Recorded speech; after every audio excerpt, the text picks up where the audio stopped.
Hello everyone, welcome back to my channel. दोस्त, इतना कम उम्र समझ के ये मत सोचना कि आपको सिखा नहीं पाऊंगा। ऐसे सिखाऊंगा ना, ऐसे ऐसे नए कॉन्सेप्ट सिखाऊंगा ना। आज ग्रेविटेशन का फुल टू उड़ जाओगे। और आज ग्रेविटेशन का है super concept for all examination. सारे एग्जाम के लिए मोस्ट इंपोर्टेंट है और बिहारी है हम। बिल्कुल ऐसे सिखाऊंगा ना, बिहारी स्टाइल में, और सीधा ठोक बजा देंगे। अगर चैनल पे नए हो तो थोड़ा फेक को लाइक सब्सक्राइब और शेयर बिल्कुल ठोक देना। स्टार्ट करते हैं आज का सेशन। और देखो तहलके के साथ पढ़ाते हैं, बिल्कुल तहलका रे, तहलका। तो देखिए, सबसे पहले ग्रेविटेशन।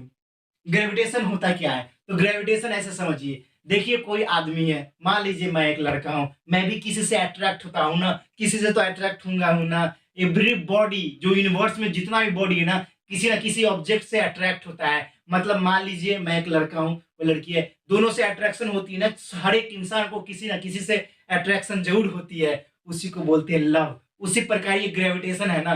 ग्रेविटेशन क्या बोलता है? Every object in universe, universe में जितने भी ऑब्जेक्ट होते हैं ना, वो किसी एक दूसरे से क्या करते हैं? अट्रैक्ट करते हैं विथ कोई एक फोर्स से। कोई एक फोर्स से ना अट्रैक्ट करते हैं एवरी बॉडी। जो भी यूनिवर्स में कोई भी ऑब्जेक्ट है ना, वो किसी दूसरे बॉडी से ना अट्रैक्ट होता है विथ कोई कोई फोर्स लगता है, जिसमें किसी दूसरे बॉडी से अट्रैक्ट होके कोई किसी फोर्स के कारण जो अट्रैक्ट होता है, उसी को वो क्या बोलते हैं? ग्रेविटेशन। मान लीजिए मैं हूं और कोई एक लड़की है, इससे मैं अट्रैक्ट हुआ और उस जो फोर्स को लगा, उसी को बोलते हैं ग्रेविटेशन। गुरुजी, आप इसमें कैसे कोरिलेट कर सकते हो? तो ऐसे करो ना, कोई ऑब्जेक्ट है, कोई दूसरे ऑब्जेक्ट से क्या किया? अट्रैक्ट किया विथ ए फोर्स। कोई एक फोर्स लग रहा है, उसी को बोलते हैं क्या? ग्रेविटेशन। अब तो कुछ डिफिनीशन पढ़ लेते हैं। Every object in the universe attract each other object with force is known as gravitation. Gravitation तो समझ गए, लड़का है लड़की अट्रैक्ट हुआ with a force is known as gravitation. उड़ गया ना, उड़ गया। अब जल वाला इधर, इधर आओ, उधर जल वाला आते हैं। ग्रेविटेशन, ग्रेविटेशन का ऐसा कॉन्सेप्ट बताऊंगा ना जो आप कभी देखे ना होगे। और ऐसे कॉन्सेप्ट पहली बार आपको कुछ ना कुछ नया सीखने को जरूर मिलेगा। तो देखो, हथौड़ा फेंको, लाइक का बटन कर देना। तो देखो, ग्रेविटेशन फोर्स होता है वो ऑलवेज अट्रैक्टिव फोर्स होता है, ऑलवेज अट्रैक्ट करता है। मुझे अट्रैक्शन है, ग्रेविटेशन फोर्स ऑलवेज अट्रैक्शन। मान लीजिए एक बहुत सारा, एक मान लीजिए एक सेंटर ऑफ अट्रैक्शन, कोई लड़का बहुत स्मार्ट है और उसके प्रति सारे लड़कियां अट्रैक्ट हो जाती है। उसी प्रकार से ग्रेविटेशनल फोर्स है ना, बहुत सुंदर है, वो सीधा अट्रैक्ट कर लेता है सबको। तो ग्रेविटेशनल ऑलवेज अट्रैक्टिव फोर्स, ये हमेशा अट्रैक्टिव फोर्स होता है। अब बात करते हैं ग्रेविटेशनल फोर्स, और जिसको बोलते हैं क्या? Universal law of gravitation. देखो देखो, इधर आओ, यूनिवर्सल लॉ ऑफ ग्रेविटेशन क्या बोलते हैं? देखो, सबसे पहले आपका जो फोर्स होता है ना, वो डायरेक्टली प्रोपोर्शनल होता है। किसके? ग्रेविटेशनल फोर्स जो होता है डायरेक्टली प्रोपोर्शनल होता है मास, कोई दो मास बॉडी का रखा है उसका, m1 इंटू m2। ठीक है, इतना समझ में आया। उसके बाद जो इनवर्सली प्रोपोर्शनल किसके होता है? Radius of square. अब देखो इधर डायग्राम से समझो। मान लो ये m1 है और ये m2 है, मास दोनों m1 m2 है, और ये रेडियस है, ठीक है ना। ये दोनों के बीच का रेडियस है, रेडियस का। तो आपका ग्रेविटेशनल फोर्स किसके होता है? डायरेक्टली प्रोपोर्शनल का मास m1 m2 के, और इनवर्सली प्रोपोर्शनल किसके होता है? रेडियस के स्क्वायर का। मतलब लेंथ का जो इनवर्सली प्रोपोर्शनल होता है। लेंथ बढ़ेगा ना तो यूनिवर्स आपका जो ग्रेविटेशनल फोर्स है, ग्रेविटेशनल फोर्स है वो कमने लगेगा, कमने लगेगा, कमने लगेगा। तो ध्यान में रखना, जो ग्रेविटेशनल फोर्स है वो इनवर्सली प्रोपोर्शनल है, दुश्मन है किसका? रेडियस का। रेडियस जैसे ही बढ़ाओगे ग्रेविटेशनल फोर्स कमने लगेगा, याद रखना। तो आपका फोर्स है जो इनवर्सली प्रोपोर्शनल रेडियस का, मतलब इनवर्सली प्रोपोर्शनल रेडियस का स्क्वायर होता है। तो अब देखो यहाँ पर, जैसे ही प्रोपोर्शनलिटी हटाते हैं वहां पे ग्रेविटेशनल को कांस्टेंट ठोकते हैं सीधा, जैसे आप लाइक का बटन ठोक रहे हो। तो देखो यहाँ पर F is equal to GM1 M2 divide by r square. गुरु जी ये तो सब टीचर पढ़ाया है। अब देखो एक्स्ट्रा क्या पढ़ाता हूँ, इधर आओ, एक्स्ट्रा क्या पढ़ाता हूँ, तहलके मचाता हूँ, तहलका पूरा अच्छे तरीके से। पुष्पा तुम लोग नहीं फोड़े ना तो चैलेंज करता हूँ, इस क्लास में ही ना 10 क्वेश्चन पूरे कंप्लीट करोगे, 10, और कॉन्सेप्ट धांसू तरीके से। देखिए, अब यहाँ पर वो बात रह गई। अब जी की वैल्यू, जी को बोलते हैं gravitational law of, universal law of gravitation. ठीक है ना, यूनिवर्सल लॉ ऑफ ग्रेविटेशन बोलते हैं जी को। ठीक है सर, इतना तो मुझे समझ में आ गया। अब इसकी वैल्यू जानो, उसके बाद कुछ एक्स्ट्रा बताते हैं। इसकी वैल्यू क्या होती है जी की? 6.67 इंटू 10 के power 11 newton metre square per KG square. क्या बोला मैंने? ग्रेविटेशनल कांस्टेंट का अब भी याद करो ना, 6.67 इंटू 10 के पावर 11, 6.67 इंटू 10 के power -11 newton metre square per KG square.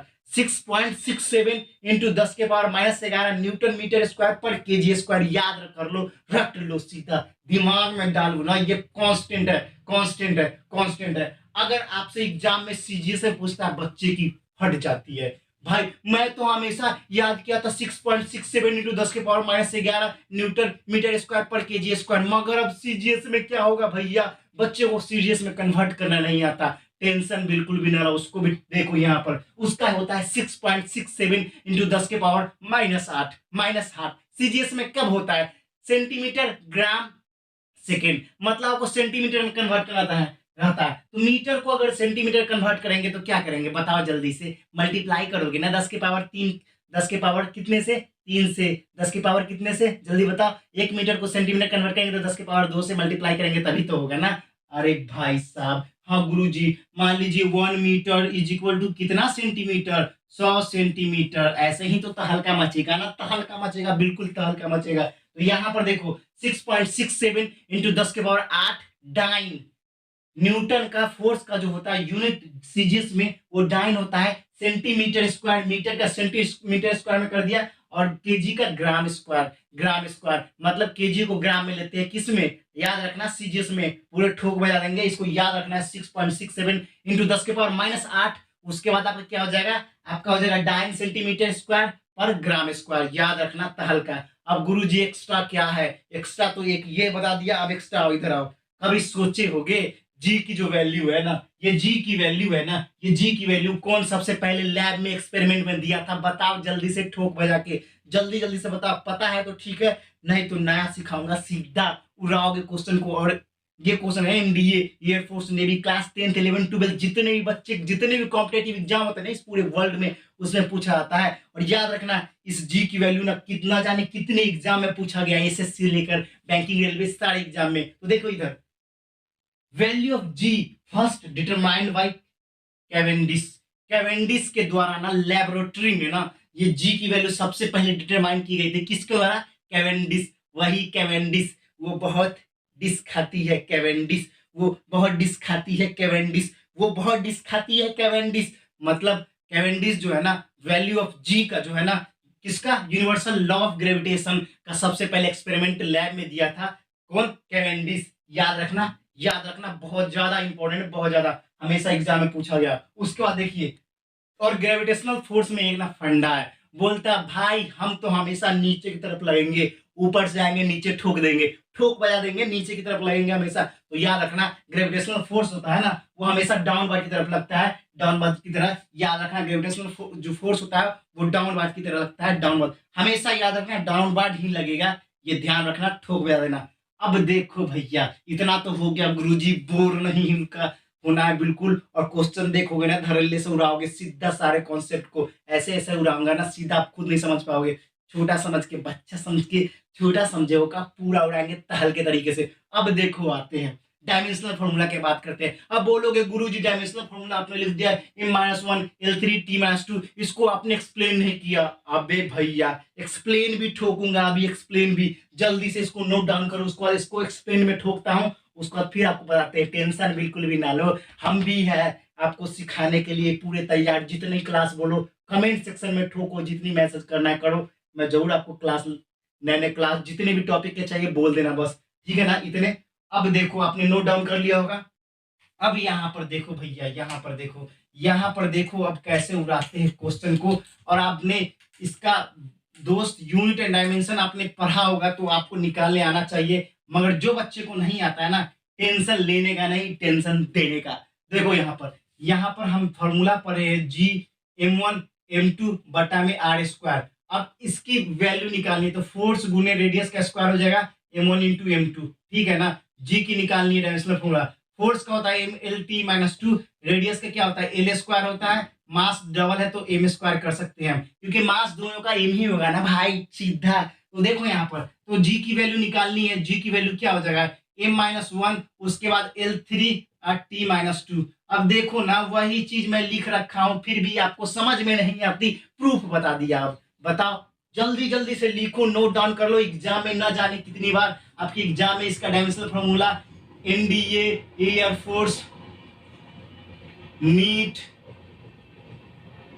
Coast guard, सारे एग्जाम में इतनी बार ना पूछा गया, मैं क्या बताऊं, वो बहुत ज्यादा इंपॉर्टेंट है भाई, बहुत ज्यादा इंपॉर्टेंट है। इसलिए मैं इसका फॉर्मूला बता दिया, बहुत ज्यादा इंपॉर्टेंट है। जितने स्टार लगा लूंगा इतने स्टार इसके लिए कम है। ये पूरे फुल ऑफ स्टार्स है। पुष्पा, पूरा फोड़ोगे तुम लोग, पूरा फोड़ोगे। अब देखो आते हैं, अब देखो वैल्यू ऑफ जी कहाँ कहाँ वैरी करता है, कैसे करता है। यूनिवर्सल ग्रेविटेशन लॉ कैसे कैसे, यूनिवर्सल ग्रेविटेशनल लॉ कैसे कैसे वैरी करता है। आओ आओ जल्दी से आओ। देखो, the value of G does not depend on the nature and size of the body. बहुत ज्यादा इंपॉर्टेंट है, एग्जाम में सीधा क्वेश्चन पेपर में ठोका हुआ क्वेश्चन है ये, सीधा ठोका हुआ क्वेश्चन है। बोल रहा था कि जी का जो वैल्यू है ना, साइज उस पर डिपेंड ना करता, तू इतना मोटा हो, इतना फैला हो, कैसा भी हो, मुझे कोई मतलब नहीं, मैं जी हूं, सेंटर ऑफ अट्रैक्शन हूं, सेंटर ऑफ अट्रैक्शन, मुझे कोई फर्क ना पड़ता। मैं कभी भी नेचर और साइज के बॉडी पे डिपेंड नहीं करता, मैं नेचर और साइज के बॉडी पे डिपेंड नहीं करता, मुझे किसी पे डिपेंडेंट नहीं होना है, न नेचर और साइज। तू कितना भी मोटा हो, कैसा भी तेरा नेचर हो, काला हो, गोरा हो, उजला हो, कैसा भी हो, मुझे कोई फर्क नहीं पड़ता। मैं आपके डिपेंड नहीं करता हूँ नेचर और साइज ऑफ द बॉडी।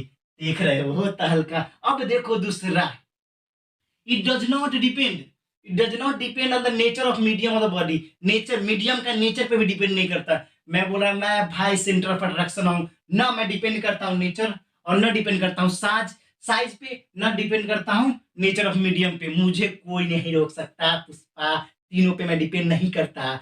अब देखो, अब बात करते हैं, अब कुछ बेसिक जो हमेशा एग्जाम में पूछे जाते हैं ना, कंपैरिजन। ऐसे तो 10th वाले बच्चे के पूछे जाएंगे, मगर टेंशन ना लो, ये एग्जाम में हमेशा पूछा गया था। एक क्वेश्चन आया था, ग्रेविटेशनल फोर्स एंड इसके कितना, इसका electrostatic force, gravitational force and electrostatic force के बारे में क्वेश्चन पूछा गया था कि what is the difference between electrostatic force and gravitational force. उसमें लिखा गया था कि gravitational force are always attractive और इलेक्ट्रोस्टैटिक फोर्स आर अट्रैक्टिव और रिपल्सिव बोथ। उसमें ऑप्शन 3-4 बनाया गया था एनडीए में, उसमें ठोका गया था। बताओ जल्दी से। तो याद रखना, आपका जो ग्रेविटेशनल फोर्स होता है ना, वो ऑलवेज अट्रैक्टिव होता है, ऑलवेज अट्रैक्टिव होता है, सिर्फ अट्रैक्ट करता है अपने अंदर, आ जाओ आ जाओ। मगर आपका इलेक्ट्रोस्टैटिक फोर्स होता है ना, इलेक्ट्रोस्टैटिक फोर्स जो होता है अट्रैक्टिव और रिपल्सिव दोनों होता है। अब बोलो गुरुजी कैसे, अब इधर आओ इधर आओ। देखो यहाँ ये पॉजिटिव चार्ज है, ये दो पॉजिटिव चार्ज है, तो दोनों तो भैया लड़का लड़का है, दोनों दल लड़का लड़का है। तो देखो क्या करेगा, इस एक दूसरे से अट्रैक्ट नहीं ना करेगा, रिपेल हो जाएगा, भाग जाएगा,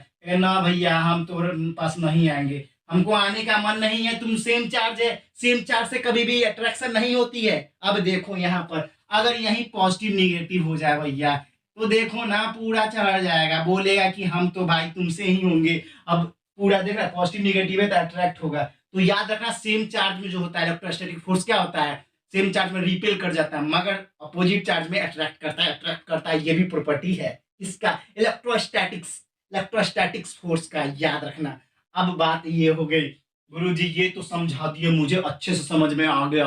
अब आगे क्या होगा, आगे क्या ठोकोगे। वेरिएशन ऑफ जी है ना, वो ऐसे बताऊंगा ना, यही यही यही जी भैया, यही जिसको एक्सीलरेशन ड्यू टू ग्रेविटी बोलते हैं ना। अगली क्लास में ऐसे ठोकूंगा ना, खुद सोचोगे भाई पूरे जो अर्थ है ना, कितने चिपटे होते हैं, कैसे होते हैं, कब वेरी करता है, पोल पे क्या होगा, रोटेशन कितना किसका होता है, कब मैक्सिमम होता है, सरकमफ्रेंस कब मैक्सिमम होता है, कब मिनिमम होता है, कब डे एंड नाइट होता है, किस लिए होता है, किस वजह से होता है, सारा ठोकूंगा, टेंशन ना लो। तो देखो यहाँ पर value of ji changes because earth is not symmetrical. हम लोग जानते हैं अर्थ थोड़ा सा चिपटा है, पूरा फुल सिमेट्री नहीं है, इसलिए जी की जो वैल्यू है ना, जी का क्या है, एक्सेलरेशन ड्यू टू ग्रेविटी, जिसको 9.8 मीटर पर सेकेंड स्क्वायर बोलते हो ना, वो जो वेरी करता है। क्यों वेरी करता है, वेरी इसलिए करता है, एग्जाम में ठोका गया क्वेश्चन है ये, पूरा याद रखना, एग्जाम में पूछा गया क्वेश्चन है। Value of ji changes because earth is not symmetric.